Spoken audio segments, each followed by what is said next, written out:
Kaixo, Marisol Andradenaz, zu behar zaitut antzerlan sortzaile bat. Eta, bueno, naz Unai eta Lorena Sajerasen ama. Unaik almenen dau, Lorena garun paralisia dauko, eta Jose Arana narratzaldeko partian egoten da.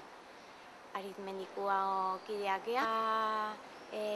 Bada lanzadera bat, nolabait, elkarte bat aurkezteko.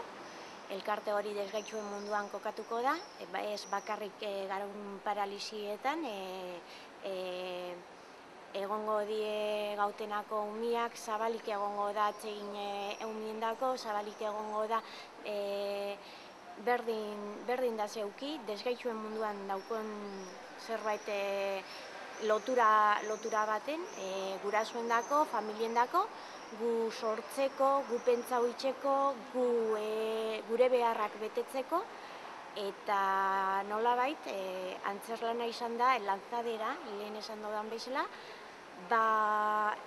gure mundua ezagutarazteko.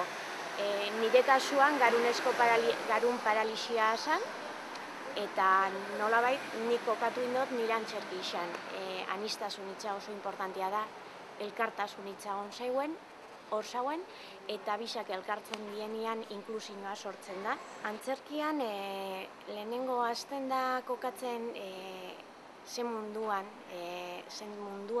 bizigaren garuneko paralisian dauden hainbat ume. Batzuk hemen egoten die, bakarrik korputza daukate nolabait ikututa, eta garuna ondo daukaten, baina beste batzuk pentsamenduak bidaia buitzen dute ez dakize planetara, nire kasuan Pinpilin Paus planeta batera, eta aurkeztu diot nire planeta, hurbildu indot nire planeta, eurak ikus dezan planeta hortan anistasun itxas esan.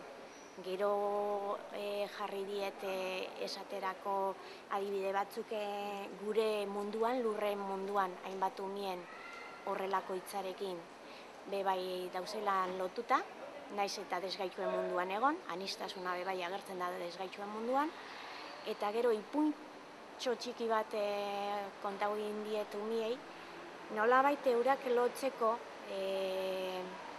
zelan batzutan desgaitxuen munduak bestion menpen egoten garela, bestion elkartasuna bihar dugula, bestion indarrak ze funtsezkoa izan da gure bizitzan lehenengo pauso horiek aurre itxeko. Eta gero betik eskerrak emon bihar diela, oso funtsezkoak diela pertsonak apalak izateko. Bueno, asmoa ni oso urduri jartzen naizela, konprobau indot, paniko esteniko bebai zedan, bebai jakin izan dote domekan, baina beldur horiek bebai atzeko motxilian jarriko ditugu, Unai bebai egon zaben apurtxo bat urduri, eta presgaz Arizmendi mailan edozein ikastola, edozein eskola gure badau gurekin kontau sensibilizatzeko eta zer dan, gure lan ainda daukegu, oin zuei tokautzen zaizue esatia.